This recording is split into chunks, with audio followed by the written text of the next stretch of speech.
Guys, we are ready to talk about the 20 best saxophone solos in 80s music. And dude, I am up for it, man. I've actually wanted to talk about this forever. Yeah, this was a good one, man, because I've thought about at least the last year or two of doing just a video of like 10 of my favorite sax performances in a non-jazz song. So it's like finally getting around to doing it, but I was deciding to do this tonight. So it's going to be cool. Yeah, this is going to be super fun, man. It's like, it's funny, you know, if you pay attention to music, it's like, you know, we all know the 50s was like the heyday of the saxophone solo, right? It's like saxophones were everywhere. It was like, you know, it was just a common theme and like doo-wop and different stuff. And then it kind of went away, seemed like in the 60s and the 70s, maybe a little bit hanging into the 60s and the 70s. It was pretty much gone. And then in the 80s, all of a sudden there was like this saxophone renaissance that was happening. And everybody had to have a saxophone, a song that had a saxophone solo or multiples that had a saxophone solo. Yeah, that was the cool thing about the 80s, man. That was like that one decade when everything was on the table again. Yeah. You know, saxophones, pianos, you know, you had the new stuff with, you know, keyboards and all of that. So like everything was fair game in the 80s, which was what made it awesome. Yeah, that's so true. That's so true. And just mixing it up with like the new synthesizers and the guitars. And yeah, it was really, really a fun time. What's funny is that if you grew up during that time, you might not even be conscious or aware of like how much saxophone there was in the 80s until someone says like we're going to do today, go listen to this song. It has a killer saxophone solo. So yeah, I'm stoked. Yeah, man. Let's not even waste time on this. Let's just dive right into it. Let's do it. Whose turn is it? I think I went first last week, so I'll give you the honors this time. All right, cool, man. Well, I'm going to go ahead and just do it right from the get-go, get it out of the way. Of course, and I know you pulled this one. You must have. The most popular, the most famous, most infamous saxophone solo in 80s music, right there, Careless Whisper. Careless Whisper, baby. It's become a joke. It's become a meme. It's become like, you know, but it's like, hey, I don't know if this is the one that kind of set it all off, but it's like, there it is. Everybody, if you don't know what I'm talking about right now, all you have to do is go search it and you will see a million of Japanese, or not Japanese, but that's a Cure record. Careless Whisper. Yeah. Yeah. Was I saying Japanese Whisper? I was Cure. Careless Whisper. Yeah, Wham. I mean, let's just kick it off right. Yeah. And you did, man. For the life of me, I totally not even think about that one. Oh, really? And that is kind of the quintessential. So, I mean, yeah, you're like starting right out of the gate. Right. Well, I'm actually, I'll take that back. So you almost made me think about doing another one. I'm going to stick with the kind of the order. These aren't in order, but it's kind of the order I thought about talking about them. Yeah. The first one that came to mind when we said we're going to do this video was this one right here. Oh. So this, of course, this is the soundtrack Better Off Dead. You know, just one of the classic John Cusack 80s movies there. And it's the song Arrested by You by Rupert Hines. And for anyone that remembers the movie, it was when John took her made her dinner in the restaurant or whatever that he worked in. And remember, he came out and played a saxophone solo. That was the solo in that song that was playing was Rupert Hines' Arrested by You.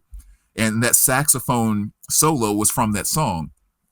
And man, there's always been something magical about that solo. And the thing that kind of ticks me off is on the album, the solo is not there. They come back in singing the not the verse, but singing the chorus.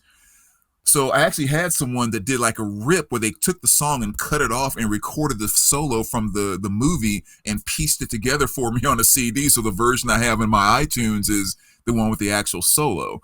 But that arguably might be my favorite 80s solo of all time. Every time I hear that song, I don't know, I guess air guitar, I air sax every single note in that solo because I love it. Absolutely love it. I have to, first of all, I love that movie. Second of all, I got to familiarize myself with that I know, dude. I am a master air saxophone player, dude. I mean, every single one of the ones I picked, I can do every note. I feel like if I actually learned how to play this, like just understood how to play a saxophone, I could play every single song off it because in my head, I just know every note. Got it down. Yep. Oh, man. All right. That's a good one, dude. Next one up for me is going to be a little In Excess, and this one's going to be Never Tear Us Apart. And just another great saxophone solo on there, man. Yes.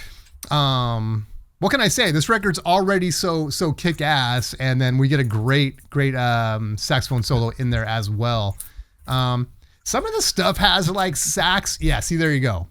Has sax even playing throughout the song, and then there just happens to be a saxophone solo. But again, I don't know. I just feel like until you really think of it, it's just part of the song. It's almost kind of hidden in the song in a way until you say, yeah, you were listening to a saxophone solo, right? It's like, oh, okay. But anyway, yeah, Never Tear Us Apart right there, In Excess.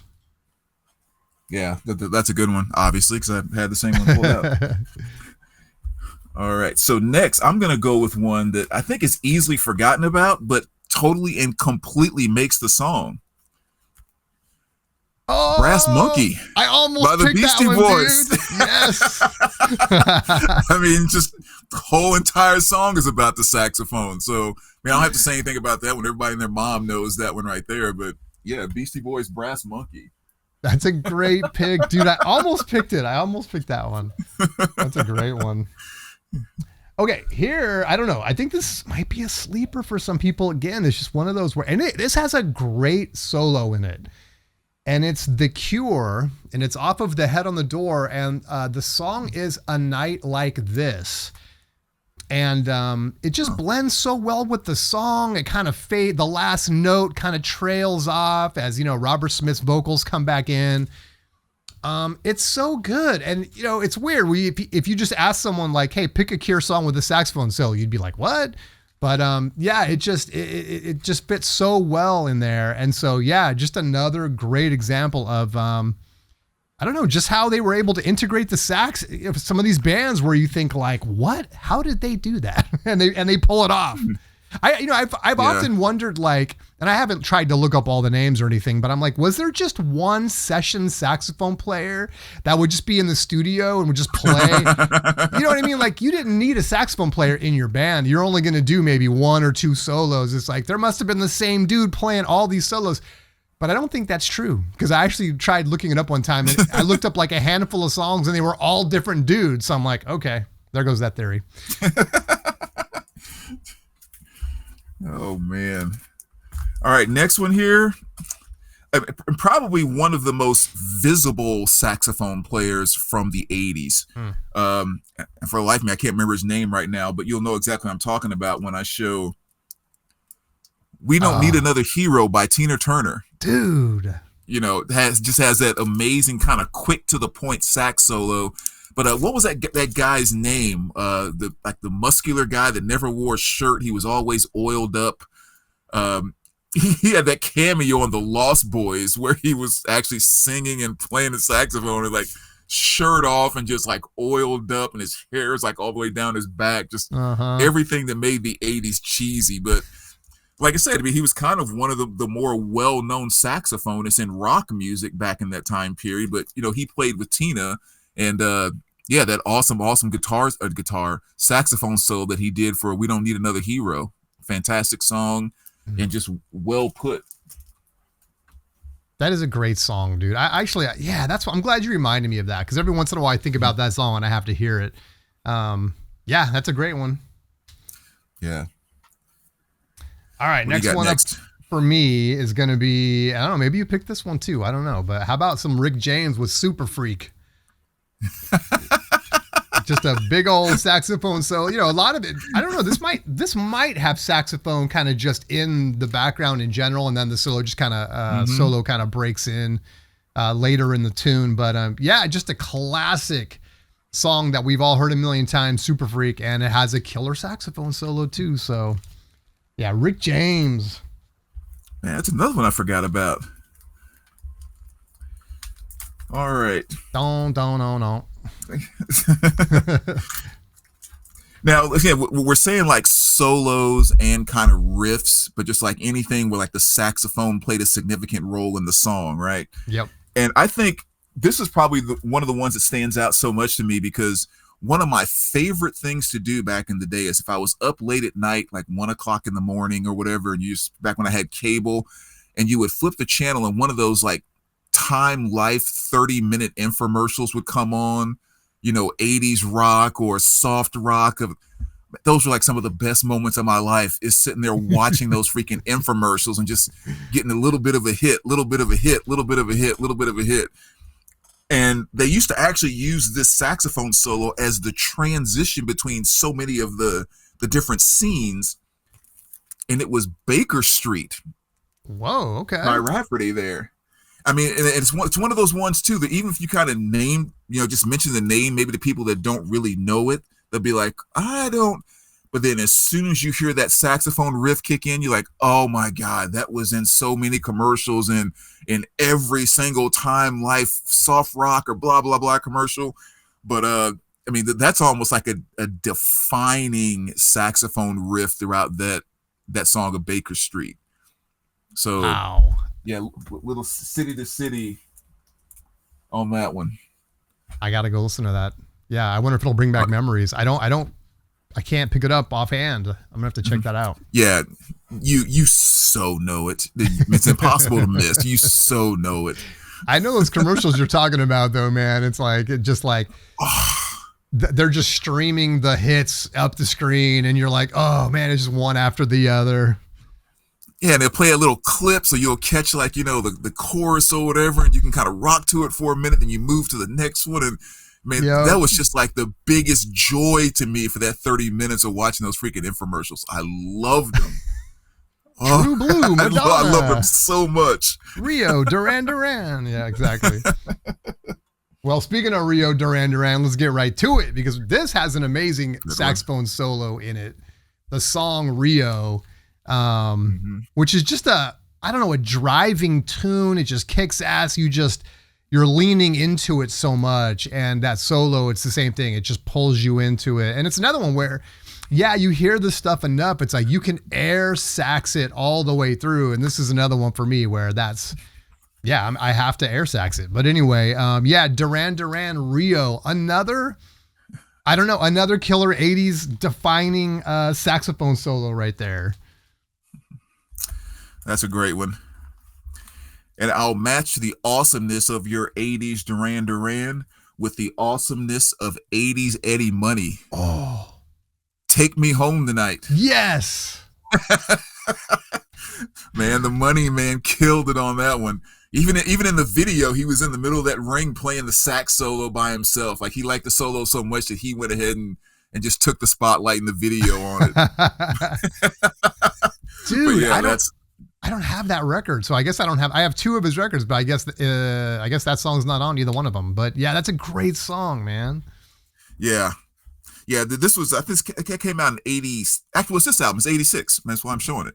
So fantastic, man. Love my 80s Eddie. But yeah, big saxophone solo on that one. That's a great pick, dude. Didn't even think of that one. Okay. I freaking love this album, dude. I know I showed it, but it's like last time, but it's like Foreigner. This time it's Urgent.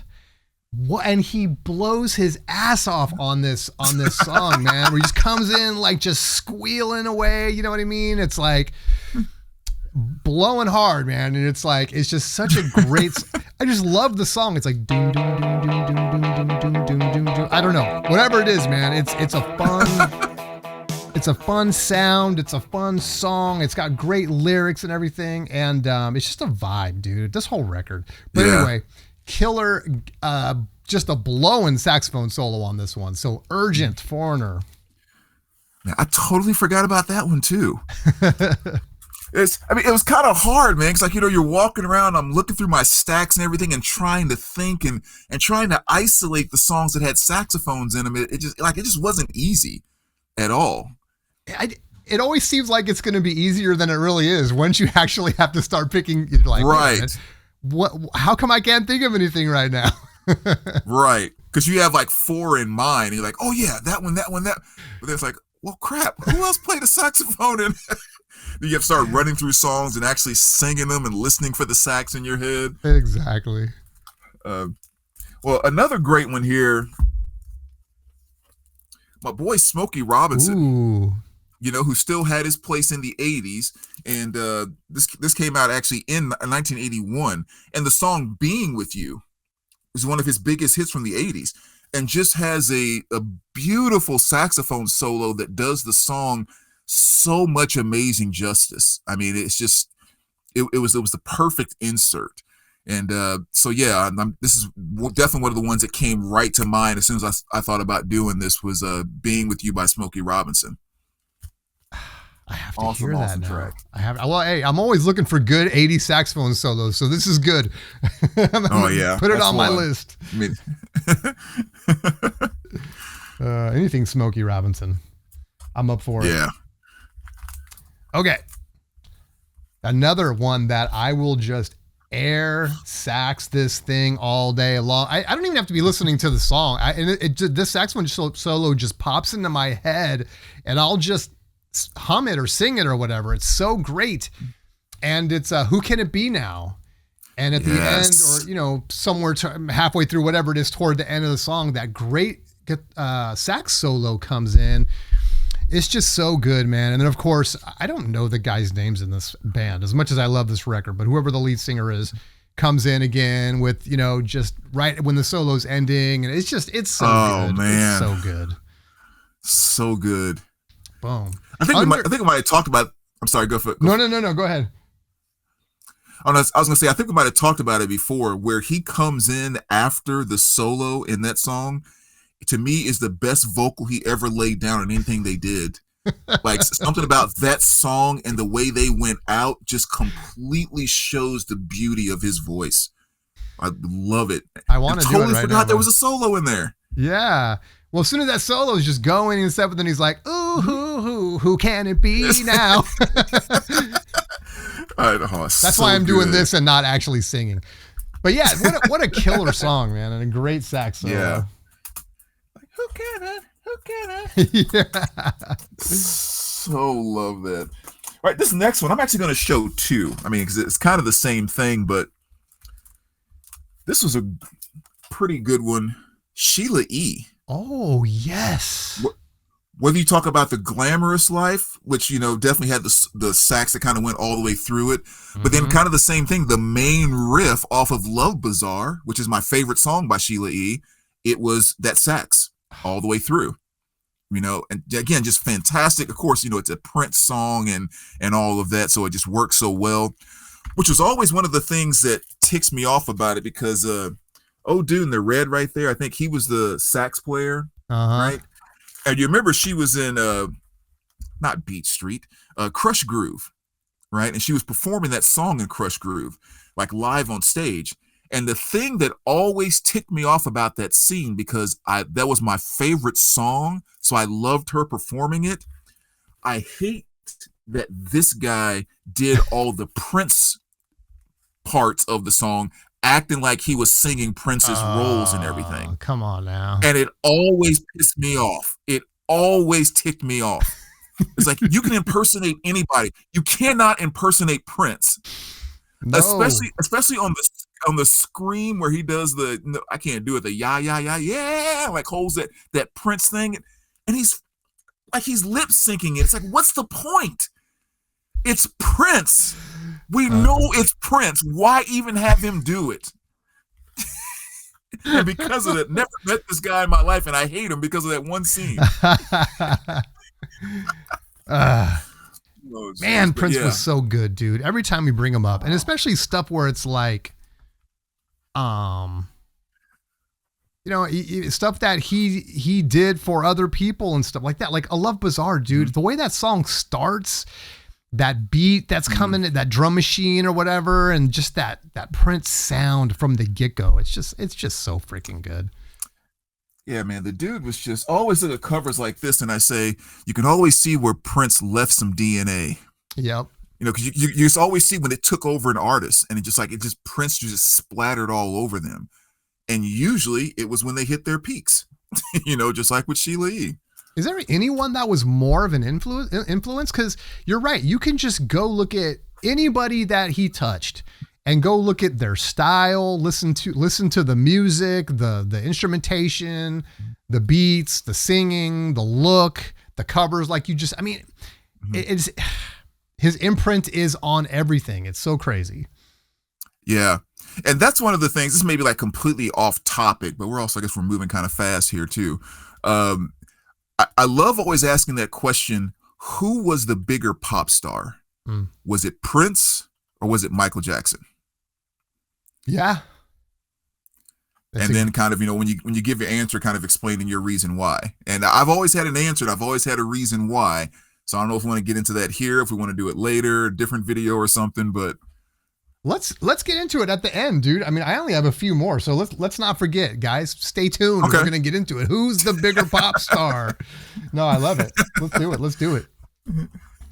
All right, I think you're up. Next up for me, another record that I hold in high regard and love dearly. And this time we got Daryl Hall and John Oates, Rockin' Soul Part 1, and I Can't Go For That. Another one that I will just air sax that one, easily. It just pops in my head. I don't even have to hear it, and I could do every single note. Like I don't have to hear it. I'll do my rendition of it, and then you can play it right after. It will be exactly the same. So that's how many times I've heard it, and that's how much I love it. So yeah, I Can't Go For That. Hall & Oates, man. Another just a great song, a great sax solo. So yeah. Had to be on the list. Well, another great legendary one like that. I'll never forget this. It was probably about 14 years ago. Our company has this annual meeting in Milwaukee, and it's like 20,000 people that show up. So they usually have like a big band that they hire, and they hired this band to come in and these two artists to come in and play. And I remember hearing this sax and thinking, I cannot believe I'm like experiencing a real live version of this right now. Oh. And it was Man Eater. Oh, yes. By Hall & Oates. Yes. Oh, it was so freaking cool, man. That freaking sax kicked in the intro, and I'm like, am I really hearing like Man Eater live right now? Wow. And such a great concert. That's actually the ticket from it right there. Oh, it's so cool, dude. So good. That's perfect. Yeah, legendary saxophone intro there. What a 1-2 punch right there, man. Yeah. Jeez. Yeah, Hall & Oates is kind of the one that comes off top of my head. Like if you just asked me, the first thing I would probably say is like Hall & Oates, because they just had such great, multiple obviously saxophone solos in their music. Yeah, that's a great pick. All right, next one up for me. And this one's cool. This one actually has a sax solo that goes into a trumpet solo.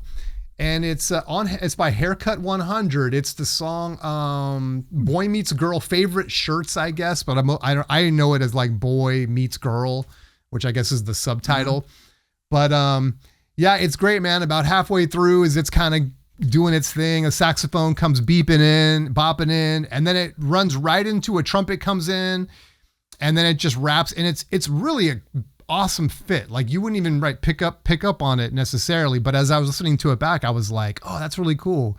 So it's just kind of a short sax going into a short trumpet, but it's perfect. It's so perfect. So kind of a rare instance. I can't think of a lot of them, 80s tunes where they sort of did that. So anyway, that's a really cool one. So people should go check out Boy Meets Girl by Haircut 100. Oh, I'll have to. I've never heard of that before. Yeah, this one's got two great songs on it. Love Plus One is the other one. They're so good. Were they kind of bigger hits or a little more underground? I think 80s? They were bigger hits. I mean, if you want to call these guys a 2-hit wonder, they're right there on the sticker. So I just think, as far as my casual memory tells me, so yeah, I just think those are two great ones. I would say they were bigger radio hits and stuff, not winning awards or anything, but I think they were pretty heavily featured on the radio. Maybe if I hear them, I'll remember, because there's not ringing any bells. All right, the next one here is from Mr. Mark over with Dire Straits, Brothers in Arms. And it's the song Latest Trick off of this album, which I don't know if that was a hit or know how big it went or whatever the case may be, but it's really cool because like after the chorus, there's this saxophone lick that kind of comes in and takes you to the next verse. And then at the end, the saxophone just kind of solos all the way out. And it's just a really, really beautiful 80s type of like a mid-speed groovy kind of solo. You know, it's hard to describe, but I just always thought it was an absolute beautiful piece of music that once again the sax really complemented the vibe from the movie, or from the song. So one of the first ones that came to mind when I thought about this. So Latest Trick from Dire Straits, Brothers in Arms. Oh, cool. Yeah, that's a great album. I'm gonna have to listen for that. I'm not familiar with it off the top of my head. That's awesome. All right. So next up and last up, because I tried to be disciplined. I just picked 10. Don't go anywhere. We're gonna get into Prince versus Michael in a second, or in a little bit. And it's another big one, man. Everyone will know. Huey Lewis and the News. I Want a New Drug. And this is one where the saxophone is just playing all the way through it. And, you know, it's kind of, I don't even know if calling it a solo. It's almost like a bridge that plays a couple times throughout the song. It's almost the same solo, if I remember correctly, kind of halfway through. And then toward the end, it kind of plays again. Also a killer guitar solo in this song. So there's a lot of fun stuff actually going on with I Want a New Drug as I listened to it back today. And just different solos and stuff like that. So yeah, that's just a great sax solo though, and a lot of great saxophone on here. So Huey Lewis, I Want a New Drug. That's a classic one. Another one I forgot about. All right, I still have a little bit of a stack here, so I'll go through the last one I wanted to make sure I showed, kind of going back to the hip hop world.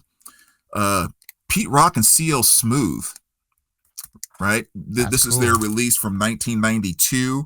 And it's the song They Reminisce Over You, which is just one of those songs from a hip hop perspective. I think just one of the absolute perfect hip hop beat / groove / whatever you want to call it. And mainly because almost all the groove is controlled by the saxophone. And again, I don't know how you put it into words or whatever, but it's just has such a awesome jazzy feel to it. But again, you just have to check it out. So again, I don't know how to put words into it at all, but one of my absolute favorites. It was actually the song that brought me to them. And after all these years, just still love it to death. But again, that's They Reminisce Over You, Pete Rock and CL Smooth. Very cool. Have to check that out. Yeah. And I think that's another one too, especially someone like you that's been into some of the old school hip hop. As soon as you hear it, you'll be like, oh yeah, I remember that. Yeah. Yeah. Excuse me. Do you want to kind of show some of the other stuff you picked just to kind of? I'll just flash it because most people know. Okay. Dark Side, Eddie and the Cruisers. Nice. Awesome sax solo there. Hungry Eyes. Of course, there's a, sax solo in there. And this is one where I thought was kind of obvious, but, just to have it on hand. Us and Them. Oh, okay. Dark Side of the Moon. There's a pretty smooth little sax solo in there. I'll knock everything off the table there. The sax in Summertime by the Sundays. During the chorus, there's just an awesome, almost very simplistic, but like a Sly and the Family Stone type of support to the song. Not as many notes, but just the way the sax hits in, it just makes that song absolutely beautiful. Mess Around, Ray Charles, when he asked Fathead to give it to him, like Fathead lets it go.